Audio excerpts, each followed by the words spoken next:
আমরা যদি ঘোষণা দেই তাহলে ঢাকা শহরে জামাতের প্রার্থী রাস্তায় নামতে পারবে না, সেটা জামাত হোক বা ইয়েই হোক, কিন্তু আমরা আন্দোলন সংগ্রাম করে এই জায়গায় আসছি, আমরা ভেসে আসি নাই।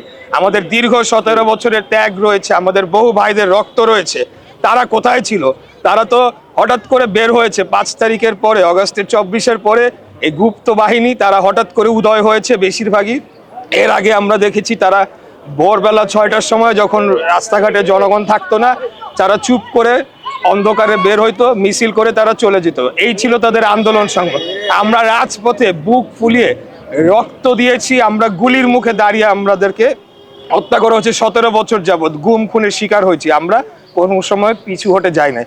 তাই এখন যেটা বলছে, তারাও জানে যে তাদের সব ঢাকা শহরের সবগুলার জামানত বাজেয়াপ্ত হওয়ার সমূহ সম্ভাবনা রয়েছে, এটা তারাও ভালোভাবে জানে। এটা কেবল তাদের নেতা কর্মীদের উৎসাহ জাগানোর জন্য তারা করছে। আর যদি তাদের অন্য কোনো চিন্তা ভাবনা থেকে থাকে তাহলে বলে দেব যে ইলেকশনের অনেক আগেই আমরা তাদেরকে ক্লোজ করে ঢাকা থেকে বিতাড়িত করে দেব, এটা আমি বলবো। যে সকল এখানে ব্যক্তিবর্গ তারা অবৈধভাবে বিভিন্ন জায়গায় স্থাপনা নির্মাণ করছে, ফুটপাতে অবৈধভাবে স্থাপনা নির্মাণ করছে, রাস্তায় স্থাপনা নির্মাণ করছে এবং সেখান থেকে চাঁদা তুলছে, এদের ব্যাপারে আমরা জিরো টলারেন্স নীতি গ্রহণ করেছি।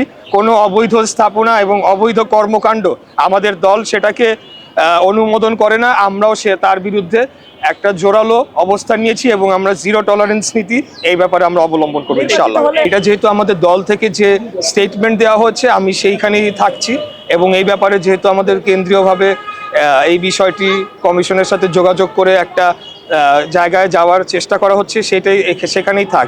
তবে আমি বলবো যে পোস্টাল ব্যালটের বিষয়টা আরও সতর্কভাবে এখানে এটাকে হ্যান্ডলিং করতে হবে। একটা ঠিকানায় 200-250 পোস্টাল ব্যালট যাওয়াটা একটা অশনি সংকেত। তাই আমি বলবো যে আমাদের সকলের সজাগ থাকতে হবে।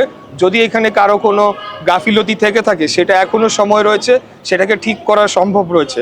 এর পাশাপাশি আপনারা জানেন পোস্টাল ব্যালটের কিন্তু আলাদা একটা কেন্দ্র রয়েছে, সেখানে আলাদাভাবে গণনা হবে। তো সেখানে যদি কোনো অনিয়ম হয় তাহলে পোস্টাল ব্যালটকে তো আমরা আমলে নিতে পারবো না চূড়ান্ত ফলাফলের জন্য, এটা আমি বলতে চাই। যদি কোনো ধরনের অনিয়ম পাওয়া যায়, আরও বেশি পাওয়া যায়।